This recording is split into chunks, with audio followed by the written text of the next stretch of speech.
இந்த சிம்சோனை குறித்த ஒரு வார்த்தையை பாருங்க. அவனை பிடித்தாங்கல்ல, பிடித்து 16வது அதிகாரம் அதனுடைய 21வது வசனம், முதல்ல அவனை என்ன தெரியுமா செய்தாங்க?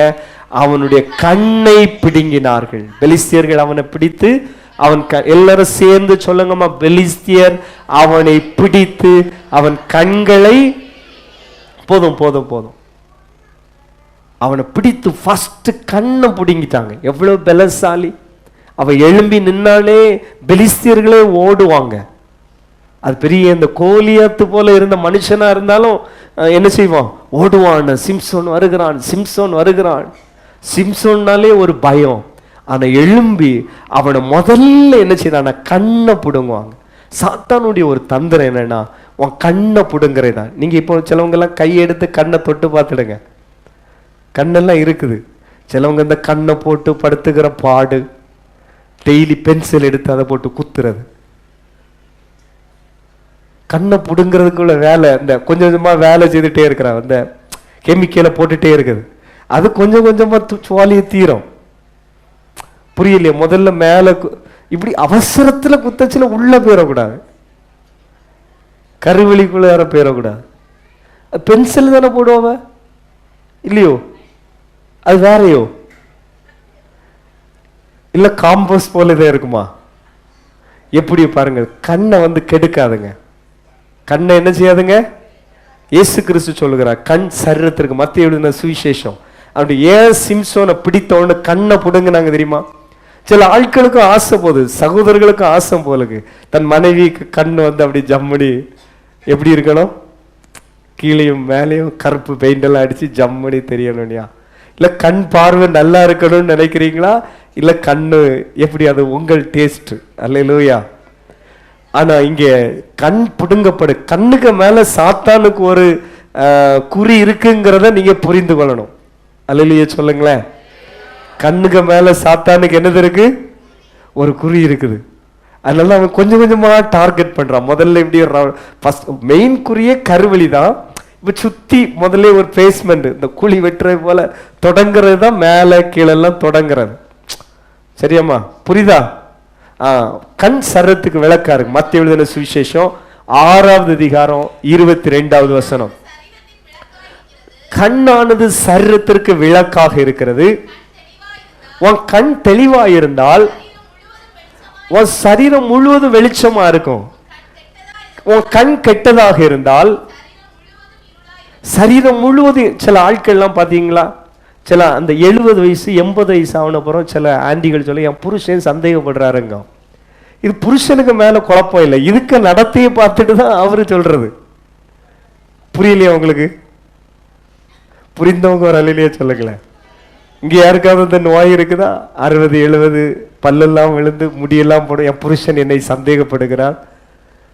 அவர்கிட்ட அல்ல குழப்பம், இதுகிட்ட இந்த நோய் இருக்குங்கிறது ரத்தம் ஜெயம்.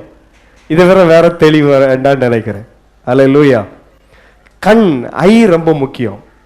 சிலவங்க கண் வந்து இந்த மஞ்ச நோய், அந்த நோய் இருந்தால் கர்த்தர் சுகம் தருவாராக. கண் வந்து எல்லோ கலர்ல இருந்து நினைச்சிடுங்க, பார்க்கறது எல்லாம் இவளுக்கு எப்படிதான் தோணும்? மஞ்சள் போல. எஸ், கரெக்டா தமிழ்ல சொல்லிருந்தீங்க. அந்த கண் வந்து மஞ்சள் பிடிச்சிட்டு நினைச்சிடுங்க, பார்க்கறது எல்லாம் எப்படிதான் இருக்கும்? பைக்கில் ஒருவேளை 60 வயசான அண்ணனோ ஒருவேளை தங்கச்சி இவங்க வந்து சில நேரம் போவாங்க, இது நினைக்கும் இப்படி பார்க்க யாரோ கூட கூட்டிட்டு போறாங்க. இதுக்கு கண் என்னது சொல்லுங்க?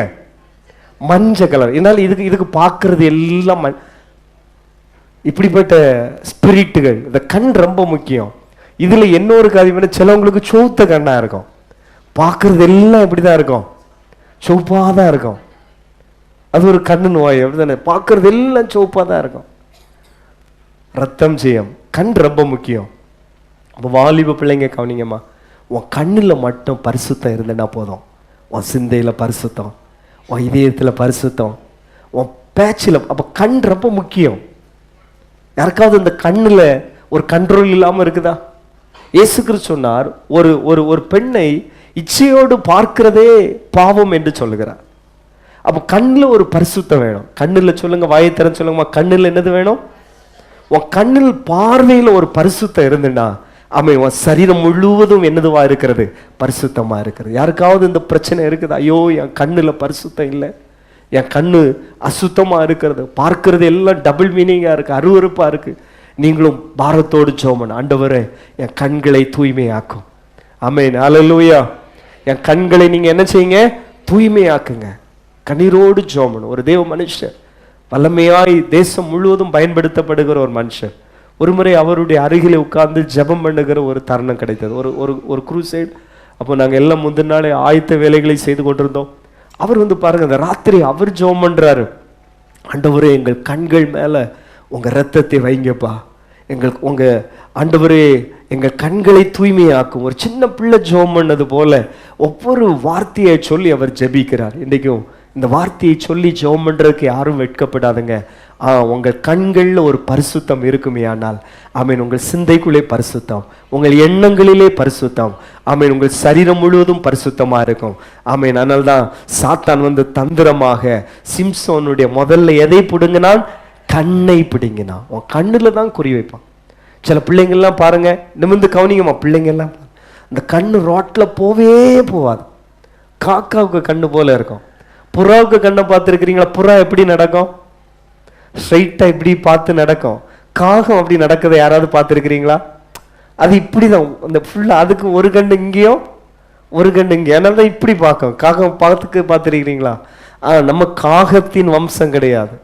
காகத்தின் கண்ணு யாருக்கு? நம்ம ரோட்ல போயிட்டு இருக்கோம்னா தெருவில் அந்த சைடு யார் இருக்கா, இந்த சைடு இருக்கா, யார் நம்மளை பார்க்கறா, அப்படியெல்லாம் என்ன செய்யக்கூடாது?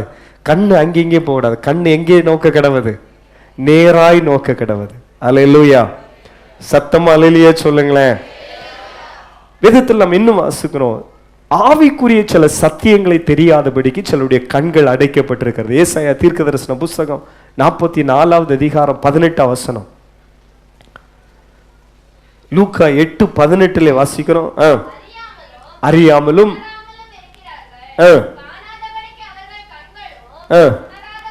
போதும், காணாதபடிக்கு அவருடைய கண்கள் என்ன செய்யப்பட்டிருக்கிறது? அடைக்கப்பட்டிருக்கிறது. சிலருக்கெல்லாம் சத்தியம் இதே பைபிளை தான் வச்சிருப்பாங்க. இதே பைபிளை தான் வச்சிருப்பாங்க. உருவ வழிபாட்டிற்கும் தேவனுக்கும் சம்பந்தம் கிடையாது. பைபிள் தெளிவா சொல்லுகிறது. உருவ வழிபாட்டுக்கும் தேவனுடைய ஆலயத்துக்கும் என்னது கிடையாது? சம்பந்தம் கிடையாது. இதே பைபிளை தான் வச்சிருப்பாங்க. ஆனா அவங்க கண் என்ன செய்யல? திறக்கப்படல. ரட்சிப்புக்கான வழி இயேசுதான். பிதா குமாரன் பரிசுத்தாவி நாமத்துல மூழ்கி ஞானஸ்நானம் எடுத்தாதான் பரலோகத்துக்கு போக முடியும். இந்த சத்தியம் அவங்களுக்கு தெரியாது. கர்த்தர் தெளிவா சொல்லி இருக்கிற, ஒருவன் மறுபடியும் பிறவாவிட்டால் தேவனுடைய ராஜ்யத்தை அவன் என்ன செய்ய முடியாது? பார்க்க முடியாது. அப்போ ஆண்டவர் சொல்ற, அப்படியே இந்த கண்கள், அவருடைய கண்கள் அவர்களுக்கு என்ன செய்யப்பட்டிருக்கிறது? அடைக்கப்பட்டிருக்கிறது. லூக்கா எழுதின சுவிசேஷத்திலே வாசிக்கிறோம் 8வது அதிகாரம் அதனுடைய 10வது வசனத்தை வாசிக்கும் பொழுது, தேவனுடைய ராஜ்யத்தின் ரகசியங்களை அறியும்படிக்கு உங்களுக்கு அருளப்பட்டது, அவர்கள் கண்டும் காணாதவர்களாகவும் போதும் போதும். அப்ப தேவனுடைய ராஜ்யம் நமக்கு நம்முடைய கண்ணை கத்து திறந்து தந்தார். அதுக்காக 2 கையை உயர்த்தி கர்த்தரை ஸ்தோத்திரம் பண்ணுவோமா? ஸ்தோத்திரம் ஸ்தோத்திரம் ஸ்தோத்திரம் ஸ்தோத்திரம். அல்லேலூயா. ரட்சிப்பின் வழி இயேசு. அவரை ஆவியோடு உண்மையோடு ஆராதிக்கணும், பரிசுத்தாவினால் நிரப்ப பண்ணணும், பரிசுத்தமாய் வாழணும். இப்படிங்கிற ஆமீன். பாருங்க, தேவனுடைய ராஜ்யத்தின் இந்த ரகசியத்தை அறியும்படிக்கு ஆமீன். பாருங்கள், நமக்கு தேவன் என்ன செய்தாரு? அருள பண்ணினார், அருள் தந்தார், இரக்கம் தந்தார், கிருபை தந்தார். ஆனால் மற்றவர்களுக்கோ ஆமீன், அவர்கள் கண்டும் காணாதவர்களாகும். அவங்க கண்ணுக்கு என்ன செய்யல? என்ன செய்யல? தெரியல. ரட்சிக்க இந்த சிலுவையை பற்றிய உபதேசம் கெட்டு போகிறவர்களுக்கு எப்பொழுதுமே இது எப்படியாக தான் இருக்கும்? பைத்தியமா இருக்கும். நம்ம கண்ணை மூடிக்கும் நேரம் சோத்திரம் பண்ணி கர்த்தரை ஆராதிக்கும் பொழுது, ஆமீன், பாடி துதிக்கும் பொழுது அது உங்களுக்கு எப்படி இருக்கும்? பைத்தியமான. ரட்சிக்கப்பட்ட நமக்கோ இதே ஆராதனையில தான் தேவ பலனாக இருக்கிறது. சிலுவையை பற்றிய உபதேசம் கெட்டு போகிறவர்களுக்கு பைத்தியமா இருக்கிறது. ரட்சிக்கப்பட்ட நமக்கு இது தேவ பலனாக இருக்கிறது. அல்லேலூயா. அப்ப அவருடைய கண்களுக்கு மறைக்கப்பட்டிருக்கிறது. அவ்வளோ கண் பார்வை இருக்குது. ஆனா ஆவிக்குரிய வாழ்க்கையில யாராக இருக்கிறார்கள்? பக்கத்துல கையை பிடி சொல்லுங்க. ஆவிக்குரிய வாழ்க்கையிலே கண் சொருகி போன குருடரை போல இருக்கிறார்கள். இப்ப சிம்சோனுக்கு கண் புடுங்கப்பட்டது போல நிறையவருடைய கண் என்ன செய்யப்பட்டிருக்கிறது? புடுங்கப்பட்டிருக்குது. கண்ணெல்லாம் பயங்கரமா, சிலவங்களுக்கெல்லாம் லேசா நிழலாட்டமே தெரிஞ்சிடும், இது யாரு. ஆனா ஆவிக்குரிய வாழ்க்கையில கண் குருட்டாட்டமா இருக்கிறது எவைகள் என்று சொல்லி பார்க்க போகிறோம். ஒன்று, ஆமென், 2 பேதுரு அவனுடைய 1வது அதிகாரம் 9வது வசனத்தில் வாசிக்கும், கண் சொருகி போன குருடனா இருக்கிறான். பிளைண்ட். யாரெல்லாம் இப்போ குருடரா இருக்கிறாங்க? இவைகள் இல்லாதவன். எவைகள்? ஆமென். பாருங்கள், முதல்ல பார்க்கிறோம் அந்த 3வது வசனம், அழைத்தவரை அறிகிற அறிவில் வளராதவன். சொல்லுங்க, அழைத்தவரை அறிகிற. யாரெல்லாம் கர்த்தரை அறிகிற அறிவில அனுதினம் வளராம இருக்கிறீங்களோ நீங்க எல்லாம் கண் பீசாவன, கண் சொருகி போன குருடரை போல இருக்கிறீர்கள். உங்களுக்கு ஐ பவர் ஒருவேளை 1 கிலோமீட்டருக்கு அந்த பக்கம் உள்ளது தெரியலாம். ஆனா கர்த்தரை அறிகிற அறிவில அனுதினம் வளராவிட்டால், வாலிப தம்பிங்க கவனிக்கிறீங்களா? கர்த்தரை அறிகிற அறிவில அனுதினம் வளரணும். போன வருடம் நம்ம ஆவிக்குரிய வாழ்க்கையை வாழ்ந்ததற்கும் இந்த வருடம் ஆவிக்குரிய வாழ்க்கையை வாழுகிறதற்கும் கொஞ்சம் வித்தியாசம் வேணும். கொஞ்சம் பைபிள் ரீட் அதிகமா இருக்கணும், கொஞ்சம் தனி ஜெபம் பண்ணணும், மற்றவங்களுக்கு இயேசு குறித்து சொல்லுகிற ஒரு நபராய் நீங்க மாறணும். திருமணமானவர்கள் பிள்ளைங்களையும் இயேசுக்கு நேராக வழி நடத்துகிறவங்களா மாறணும். தனி ஜெபம், ஆத்துமாக்களுக்காக ஜெபம், ஊழியங்களில் வந்து சபையோடு இசைந்து எல்லா ஊழியங்களிலும் ஈடுபடுகிறவங்களா இருக்கணும், எல்லா கூட்டங்களிலும் கலந்து கொள்கிறவங்களா இருக்கணும், நல்ல ஒரு தாழ்மையான நல்ல ஒரு கீழ்ப்படிதல் உள்ள விசுவாசியா இருக்கணும். இப்போ அனுதினமும் கர்த்தரோடு கூட வளரணும். ஒரு பல்லவியை சொல்லுவோமா? அனுதினமும் உம்மில் நான் வளர்ந்திடவே உம் அனுக்கிரகம் தர வேண்டுமே. அனுதினமும் உம்மில் நான் வளர்ந்திடவே உம் அனுக்கிரகம் என்னால் ஒன்றும்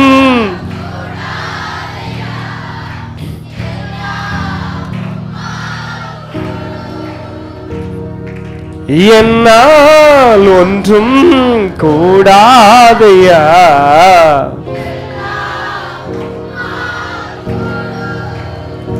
ஆமென், அல்லேலூயா.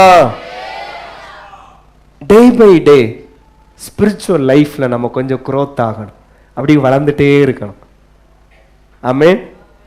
டே பை டே, நாளொரு வண்ணமாய் பொழுதொரு மேனியாய். ஆமென். கர்த்தருக்குள்ள வளரும். நம்ம பூமிக்குரிய ஆசீர்வாதத்துக்காக அந்த வசனத்தை சொல்லுவோம். ஆண்டவரே, நாளொரு வண்ணமாய் பொழுதொரு மேனியாய் என் பிள்ளைங்க எல்லாம் வளரணும்ப்பான்னு ஜோமனும்.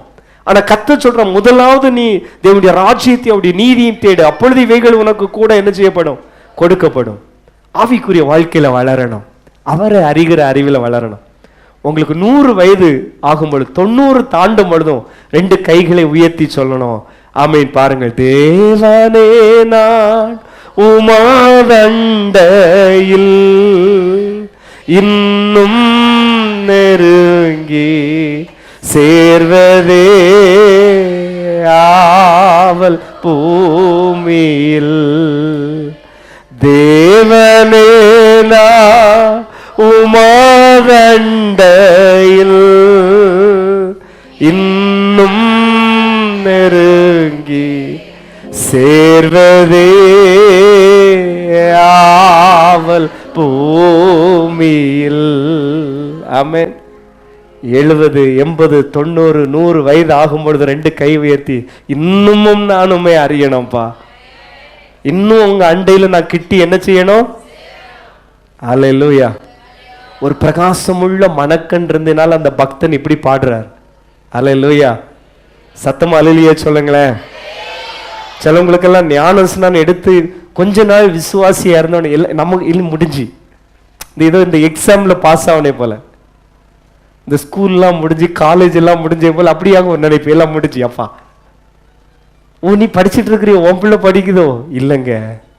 ஆவிக்குரிய வாழ்க்கைங்கிறது, ஆமென், பாருங்கள், இந்த பூமியில நம்ம உயிரோடு வாழ்கிற நாள் வரை, ஆமென், நம்ம ஓடிக்கொண்டே இருக்கிறோம்.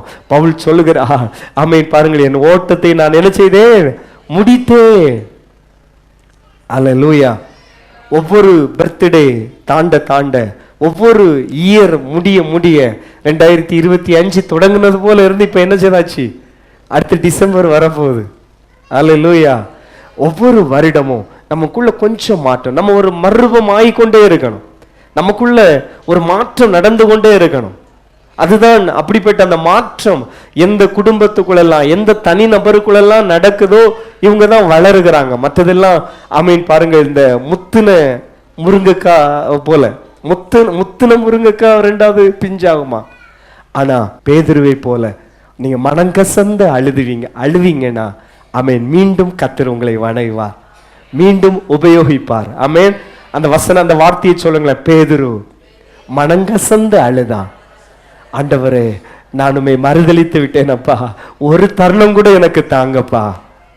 அல்லேலூயா. உமக்காக மரிப்பேன், உயிருள்ள நாளெல்லாம் உம்மோடு கூட நான் இருப்பேன். முதல்ல சொன்னதை இப்ப சொல்றான், இயேசுவே இவர்கள் எல்லாரும் முதல்ல வாயை திறந்து சொன்னான், இப்ப கசந்து அழுதுட்டு மனசுக்குள்ள சொல்றான், இவர்கள் எல்லாரும் மறுதலித்தாலும் கண்டிப்பா நான் உங்களை என்ன செய்ய மாட்டேன், மறுதலிக்க மாட்டேன். அல்லேலூயா. முன் வைத்த காலை நான் என்ன செய்ய மாட்டேன், பின் வைக்க மாட்டேன். மனம் கசந்து அழுகிறேன். இன்றைக்கு யாரெல்லாம் தங்கள் செய்த பாவங்களுக்காக மனம் கசந்து அழுகிறாங்களோ அவர்களை அணைப்பதற்காக இந்த இளைய குமாரன் வந்தவுடன் தகப்பன் கட்டி அணைத்தான், பார்த்தீங்களா? அதே போல இயேசு மன்னிப்பதற்கு மகனாய் ஏற்றுக்கொள்ள, மகளாய் ஏற்றுக்கொள்ள அவர் இன்றைக்கும் துடிதுடித்து கொண்டிருக்கிறார். வருவாயா? ஆமென், ஹல்லேலூயா, ஆமென். சிலுவை அண்டை வருவாயா என்று இயேசுனை அழைக்கிறார். அப்போ யாரெல்லாம் இன்னைக்கு அந்த கண் பாருங்கள் சொருகி போன குருடரா இருக்கிறான்னு சொன்னால், ஆவிக்குரிய வாழ்க்கையில யாரெல்லாம் வளராமல் இருக்கிறாங்களோ, இப்போ ஒரு தோட்டம் இருக்கிறது, இன்னைக்கு பரிசுத்த ஆவியானவர் என்கிற நதி தண்ணீரை ஆண்டவர் பாய்ச்சுகிறார். வேத வசனம் என்கிற பாருங்கள் எரு தருகிறார், கிளை நறுக்குகிறார். எத்தனையோ கூட்டங்கள் ஒரு மீட்டிங்ல அப்படிங்கும் பொழுது சில வேளை நம்முடைய கிளைகள்லாம் வெட்டப்படும். கிளை வெட்டச்சில கொஞ்சம் கஷ்டமா தான். இன்னைக்கு கிளை வெட்டுகிறது நிறைய பேருக்கு பிடிக்கல. ஃபுல்லாவே ஆராதனையை வச்சுட்டு அப்படி முடிச்சுட்டா நல்லா இருக்கும். பிரசங்கம் நிறைய பேருக்கு பிடிக்காது. ஆனால் கொஞ்ச காலத்துக்கு முன்னாலாம் நிறைய பேர் விசுவாசியா வாழுகிறதுக்கு காரணம் என்னன்னா, அன்னைக்கு பிரசங்கம் மட்டும்தான் உண்டு, அன்னைக்கு பாட்டெல்லாம் என்ன செய்யாது, ஆராதனைலாம் கிடையாது. எல்லாம் ஒரு 10 நிமிஷம் 15 நிமிஷம் அவ்வளவுதான். அப்புறம் உட்கார்ந்து என்னது கேட்கணும், வேத வசனத்தை கேட்கணும். அந்த விசுவாசிகள்லாம் நல்லா இருந்தாங்க, குவாலிட்டியா இருந்தாங்க, குவான்டிட்டியா இருந்தாங்க. கை வைத்து ஒரு அல்லையே சொல்லுங்களேன்.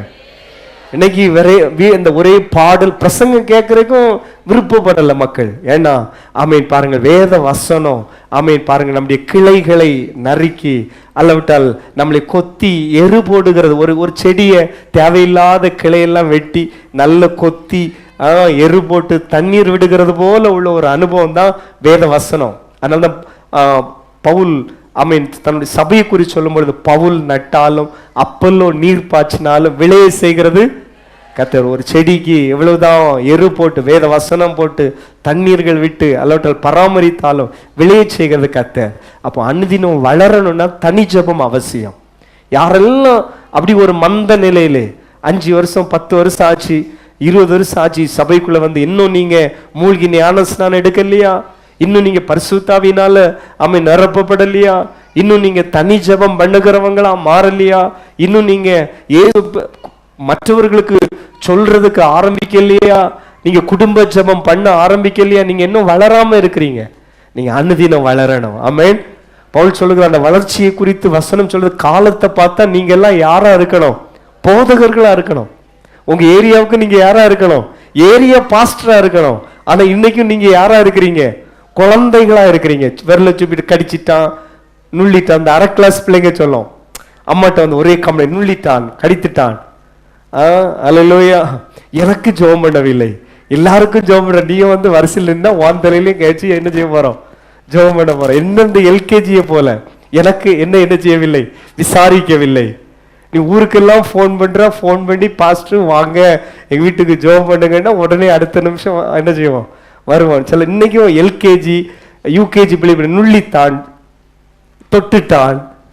காலத்தை பார்த்தா எப்படி இருக்கணும், பக்கத்துல 2 பேருக்கு கையை பிடிச்சு சொல்லுங்க, காலத்தை பார்த்தால் சொல்லுங்களேன், கையை பிடிச்சு சொல்லுங்க, காலத்தை பார்த்தால். போதகர்களா இருக்க வேண்டிய நீங்கள் இப்பொழுதும் எல்கேஜி ஸ்டூடெண்ட்ஸா இருக்கிறீர்கள். எல்கேஜி ஸ்டூடெண்ட்ஸ் கூட இப்போ ரொம்ப அட்வான்ஸா இருக்கும். அப்படிதானமா? எல்கேஜி ஸ்டூடெண்ட்ஸ் தானே. இந்த கூட்டத்திலே அவ தான் பிரில்லியன்ட், நம்ம ஃப்ரெண்டு வேற, அப்படிதானே? அப்போ பால் உண்ணுகிற குழந்தைய போல யாராவது கை பேபி வச்சிருக்கு, நான் இந்த பிபிஷா பேபி வச்சிருக்கல அதே போல இன்னும் சில குட்டீஸ்லாம் அங்கங்கே இருக்கிறீங்க. அதே போல இன்னும் எதை கேட்கிறீர்கள்? பாலை உண்ணுகிற குழந்தைய போல இருக்கிறீர்கள். சொரிஞ்சிட்டான், தொட்டுட்டான், ரத்தம் ஜெயம். அல்லேலூயா. அப்ப சொல்லுங்க, வளரணும். யாரெல்லாம் ஆவிக்குரிய வாழ்க்கையில வளராம இருக்கிறீங்களோ நீங்கள் கண் சொருகி போன குருடரை போல இருக்க. ரெண்டாவது, நம்முடைய தனிப்பட்ட வாழ்க்கையில் உள்ள விசுவாசம், விசுவாசத்தோடு கூடிய தைரியத்தையும். சொல்லுங்க, விசுவாசத்தோடு கூடிய. நான் வாசிக்கிற வேத பகுதி 2 பேதுரு 1வது அதிகாரம் 3வது வசனத்தில் இருக்கு. நேரம் போன பின்னால நானே சொல்லி போகிறேன். அப்போ விசுவாசத்தோடு கூடிய தைரியம். விசுவாசத்துல நம்முடைய பிதாக்கள் எல்லாம் வல்லவர்களாக இருந்தார்கள். நல்ல ஃபெய்த். நம்ம ஒருவன் பைபிளை தூக்கிட்டு சபைக்குள்ள வந்தாலே நம்ம நெத்தியில எல்லாம் ஒரு பேரு. என்ன பேரு சொல்லுங்க? விசுவாசி. வாயை திறந்து சொல்லுங்க, என்னது விசுவாசம்னா? என்ன? காணாததை விசுவாசிக்கிறவன் தான் யாரு? விசுவாசி. ஆமென், அல்லேலூயா. இந்த விசுவாசத்துல யாருக்கெல்லாம் கொஞ்சம் பலகீனப்படுறீங்களோ, கொஞ்சம் குறைவா இருக்கோ, கன்ஃபியூஸ் ஆயிட்டு. இந்த கண் ஹாஸ்பிட்டலுக்கு போயாச்சுன்னா அங்க ஒரு 4-5 லைன் இருக்கும். ஃபர்ஸ்ட் லைன் கொஞ்சம் பெருசா இருக்கும், கர்த்தர் நல்லவர் அப்படின்னு எழுதியிருக்கோம் பெருசா. செகண்ட் லைன் எப்படி எழுதியிருக்கோம்? கொஞ்சம் சின்னதா, கர்த்தர் நல்லவர்னு எழுதியிருக்கோம். ஒரே தான் மாறி மாறி எழுதியிருக்குமா? ஒரே இதுதான் எழுதியிருக்கும். சரி, அடுத்தது கீழே அது கொஞ்சம் சின்னதா, கர்த்தர் நல்லவர்னு எழுதியிருக்கோம். அடுத்த லாஸ்ட் லைன்ல சின்னதா, கர்த்தர் நல்லவர்னு எழுதியிருக்கோம். சில ஆட்களுக்கு அந்த பெருசு மட்டும்தான் தெரியும், கர்த்தர் நல்ல. சிலவங்களுக்கு உடனே டாக்டர் சொல்லுவார், ஒரு கண்ணை என்ன செய்யவும், மூடவும், அடுத்த கண்ணை திறக்கவும். சிலவங்களுக்கு அதுல ஒண்ணும் தெரியாது. இதுல சிறிய சங்கடம் தெரியுமா? சில டாக்டர்மாரோ பாவம் அவசரத்துல கண்ணை மாத்தி ரத்தம் ஜெயம். அல்லேலூயா. எப்படியோ நல்ல கண் சிகிச்சைகள் எல்லாருக்கும் கிடைப்பதாக. நம்ம மாவட்டத்தில் நல்ல கண்ணாஸ்பத்திரி எல்லாம் இருக்கு, அதுக்கு ஐசோத்திரம். அதை அப்படி முடிக்கிறேன். எப்படியோ இப்படிப்பட்ட ஆட்கள் பாரத்தோடு ஜெபம் பண்ண வந்திருக்காங்க. இந்த ஐயா ஒரு கண்ணு தான் தெரிஞ்சிட்டு இருக்கு. அது இந்த ட்ரீட்மெண்ட் போன அப்புறம் இப்ப என்ன செய்யல தெரியலையேன்னு கண்ணீரோடு உள்ள நபர்கள் இருக்கிறாங்க. அதுக்கு ஐசோத்திரம். ஆண்டவர் இரக்கம் செய்வாராக. எப்படி நல்ல கண் பார்வையை தருவார். நம்முடைய விஷயத்துக்கு வந்துடும். இப்போ இந்த ரெண்டாவது சிலவங்களுக்கெல்லாம் இந்த second line, third line, fourth line ஒண்ணுமே தெரியாது, ஒண்ணுமே தெரியாது. அப்போ இது எதுன்னா, இப்போ இங்க சில ஸ்டேஜ் இருக்குது. விசுவாசம் உங்க லைஃப்ல இல்லைன்னு நினைச்சிடுங்க, உங்களுக்கு 2வது லைன் 3வது லைன்லாம் ஒண்ணுமே அப்படி பிளைனா இருக்கும். விசுவாசம் இருக்குங்கிறவங்க எல்லாம் ஒரு அலையிலேயே சொல்லுங்க, ஆமென். என் மீட்பர் உயிரோடு இருக்கிறாருங்கிற விசுவாசம், என் ஜெபத்தை கேட்கிற ஒருவர் இருக்கிறாருங்கிற விசுவாசம், என்னை காண்கிற ஒருவர் இருக்கிறாருங்கிற விசுவாசம், என்னை கைவிட மாட்டார் என்கிற விசுவாசம், எனக்காக ஒரு வாசஸ்தலத்தை ஆயத்தப்படுத்தி வைத்திருக்கிறாங்கிற விசுவாசம், என்னை சேர்க்கிறேன் இயேசு சீக்கிரம் வரப்போகிறார். ஆமென். என்னுடைய ஓட்டமும் பிரயாசமும் வீணல்ல, என் கிரியைகளுக்கெல்லாம் பலன் உண்டு என்கிற விசுவாசம். அல்லேலூயா.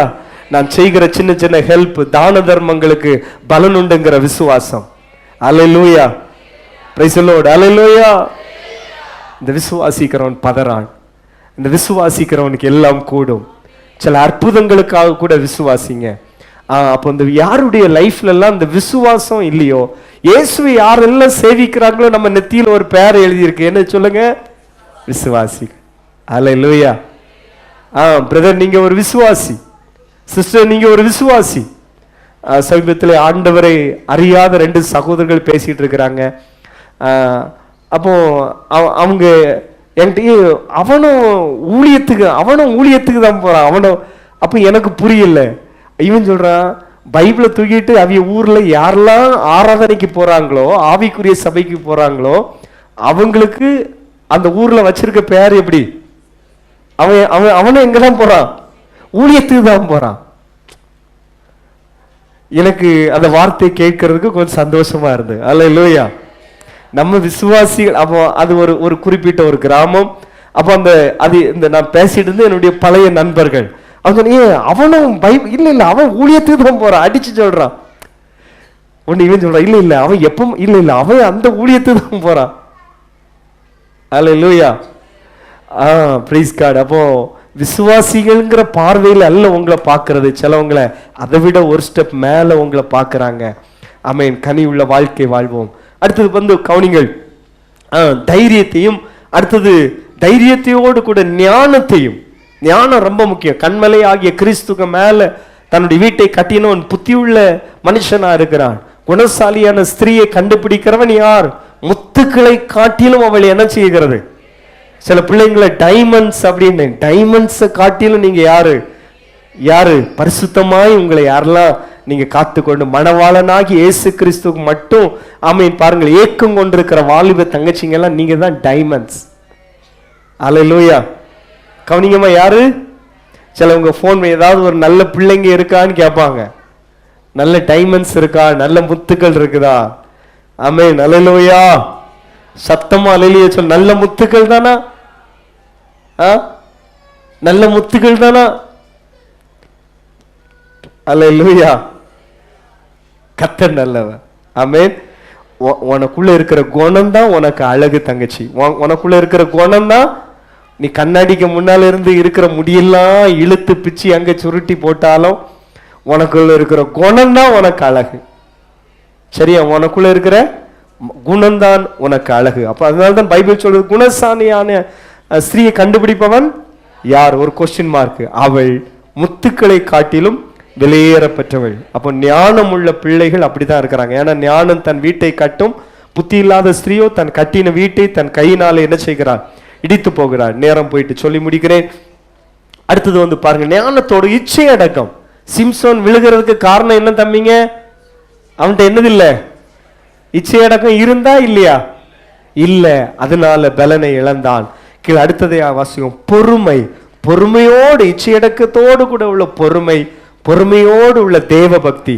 அப்ப இதெல்லாம் யார்கிட்டெல்லாம் இல்லையோ அவங்கெல்லாம் யாரா இருக்கிறாங்க? கண் சொருகி போன குருடர்களாய் இருக்கிறாங்க. தேவ பக்தியோடு உள்ள சகோதர சிநேகம். ஒருவனிடத்திலே பாருங்கள், சகோதர சிநேகம் இல்லை என்று சொல்கிறவன் அவன் யாரா இருக்கிறான்? குருடனா இருக்கிறான். 1 யோவான் 2வது அதிகாரம் 11வது வசனத்திலே வாசிக்கும் பொழுது, 1 யோவான் 2:11, தன் சகோதரனை பகைக்கிறவன் இருளிலே இருந்து இருளிலே நடக்கிறான். இப்ப யாரு குருடர்கள்? யாரு? தன் சகோதரனை பகைக்கிறவன் இருளிலே இருந்து இருளிலே நடக்கிறான். இருளானது அவன் கண்களை என்ன செய்து? குருடாக்கி போட்டுக்கிறது. அதனால்தான் இங்கே வேதத்தில் வாசிக்கிறோம், சகோதர சிநேகம். சகோதர சிநேகத்தோடு கூட அன்பையும் கூட்டி வழங்க வேண்டும். வெளிப்படுத்தின விசேஷத்தில் வாசிக்கிறோம். ஆமீன். பாருங்கள், கண் ஆமீன் பாருங்கள் குருடாய் இருக்கிறது. நீ அதற்காக ஜெபம் பண்ணு, பார்வை அடையும்படியா நீ என்ன செய்? வேண்டிக்கொள். 2:17 வாசிக்கிறோம். எபேசியர் 5:8 வாசித்து முடிப்போம். நாம் எபேசியர் 5:8, முற்காலத்தில் நீங்கள் அந்தகாரமாய் இருந்தீர்கள், இப்பொழுதோ கர்த்தருக்குள் வெளிச்சமாய் இருக்கிறீர்கள். எல்லாரும் சொல்லுமா, வெளிச்சத்தின் பிள்ளைகளாய் நடந்து கொள்வோம். எல்லாரும் வேதாந்தத்தை மூடி வைப்போமா. சிம்சோனை பிடித்தவங்க முதல்ல அவனுடைய கண்ணை பிடுங்கினாங்க.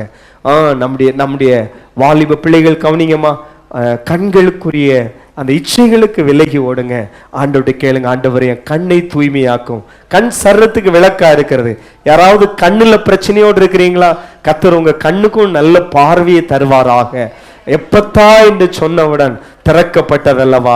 ஓ, இயேசு மனதுருகி கையை நீட்டின பொழுது அந்த பிறவி குருடர்கள் பார்வை அடைந்தார்கள் அல்லவா? Praise God. எல்லாரும் எழும்பி நிற்போமா. Amen. Hallelujah. Praise God. Hallelujah. Amen. Hallelujah. Hallelujah. Oh Jesus. Hallelujah. Amen. நன்றி இயேசுவே.